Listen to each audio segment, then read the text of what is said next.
Hello everyone. तो last कुछ videos में हमने बाइनरी ट्री के बारे में देखा। बाइनरी ट्री में का इम्प्लीमेंटेशन कैसे होता है, प्लस बाइनरी ट्री में हम कौन कौन से ऑपरेशन जैसे कि लेवल ऑर्डर ट्रैवर्सल और उसके pre order traversal, in order traversal, post order traversal, इन ट्रैवर्सल्स के बारे में हमने देखा। तो इस वीडियो से हम स्टार्ट करने जा रहे हैं एक special type of binary tree जिसका नाम है बाइनरी सर्च ट्री। ठीक है, तो चलिए स्टार्ट करते हैं। तो बाइनरी सर्च ट्री स्टार्ट करने के पहले ये देखना ज़रूरी है कि बाइनरी सर्च ट्री की ज़रूरत क्या है।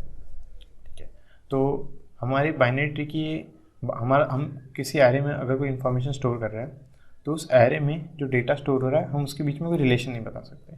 ठीक है, तो ये एक रैंडम डेटा स्टोरेज फॉर्मेट है।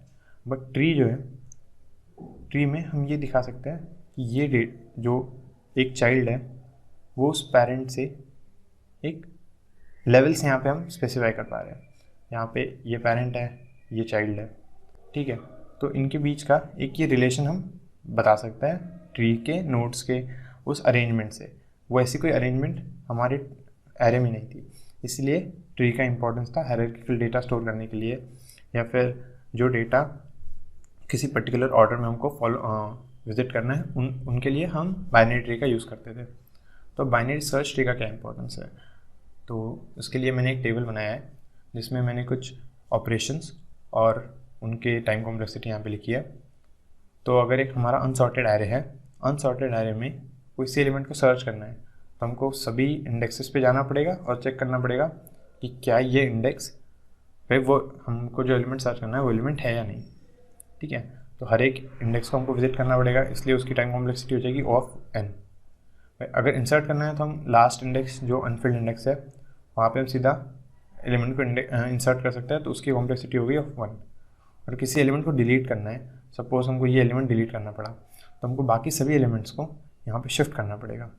ठीक है, तो ये शिफ्टिंग के लिए हमको मैक्सिमम ऑफ n टाइम लग सकता है, इसलिए इसकी डिलीट की भी कॉम्प्लेक्सिटी होगी ऑफ n।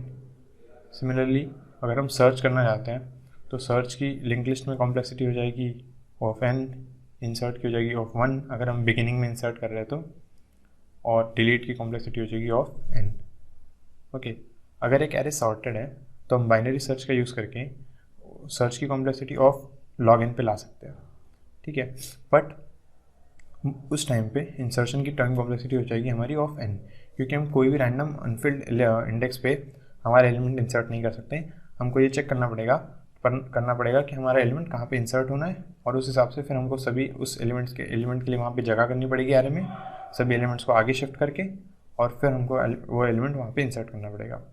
तो अगर सबसे छोटा एलिमेंट आ गया तो हमको ऑफ n टाइम लगेगा उस एरे में इंसर्शन के लिए, और डिलीशन के लिए भी हमको टाइम लग जाएगा ऑफ n। ठीक है, तो अगर हम ऐसे कंसिडर करते हैं कि एक ऑपरेशन को 1 माइक्रोसेकंड इतना टाइम लगता है, ठीक है, और 1 बिलियन नंबर्स हमारे पास है, तो एक नया नंबर इंसर्ट करने के लिए हमको 1000 सेकंड लग जाएंगे। ठीक है, अगर ये 1 माइक्रोसेकंड नहीं भी हुआ टाइम और ये टाइम रहा 10⁻⁸, फिर भी एक इंसर्शन के लिए हमको टाइम लग जाएंगे 10 सेकंड्स। ठीक है, तो 10 सेकंड्स बहुत ज़्यादा टाइम होता है एक सिंपल ऑपरेशन के लिए, इसीलिए हमको कुछ ऐसा वे ढूंढना ज़रूरी है जो ये ऑपरेशंस फास्ट कर पाए, इसलिए हम बाइनरी सर्च ट्री यूज़ करेंगे। तो अब देखते हैं कि बाइनरी सर्च ट्री एक्चुअल में होता क्या है।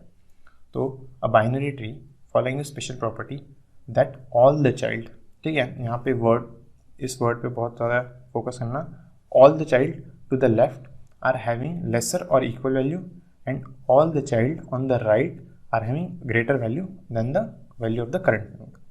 ठीक है, तो इसका क्या मतलब है, यहाँ पे 8 है तो 8 का जो लेफ्ट चाइल्ड होगा वो उससे छोटा होगा, या फिर सभी लेफ्ट चाइल्ड उससे छोटे होंगे और सभी राइट चाइल्ड उससे बड़े होंगे।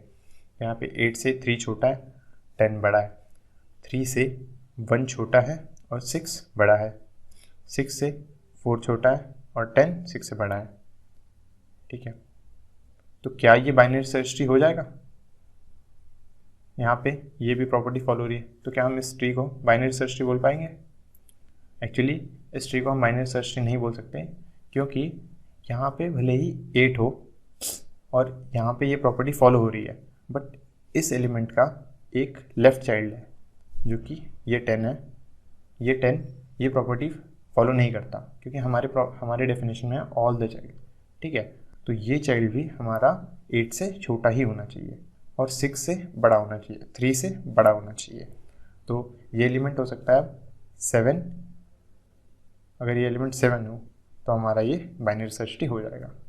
ठीक है, क्योंकि यहाँ पे ये वर्ड बहुत ज़्यादा इंपॉर्टेंट है कि हमको बस कॉन्सिक्वेंट उसके पेरेंट और चाइल्ड में रिलेशन नहीं देखना है, हमको बस इतना नहीं देखना है कि 8 और 8 से 3 छोटा है और 10 बड़ा है, ये होना ज़रूरी है। बट 8 के जितने भी लेफ्ट चाइल्ड है, इसमें 3, 1, 6, 4, 7, ये सभी 8 से छोटे होने चाहिए और जितने भी राइट चाइल्ड है ये सभी 8 से बड़े होने चाहिए।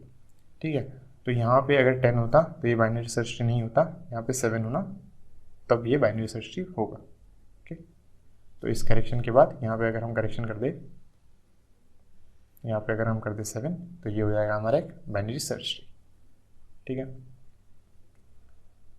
तो इस वीडियो में हमने बाइनरी सर्च ट्री का इंट्रोडक्शन देखा और बाइनरी सर्च ट्री कैसे डेफिनेशन होती है, कैसे उसमें ऑपरेशंस होते हैं, कैसे हम इंसर्शन और उसका इम्प्लीमेंटेशन कर सकते हैं सी में, हम ये नेक्स्ट वीडियो में देखेंगे। Thank you.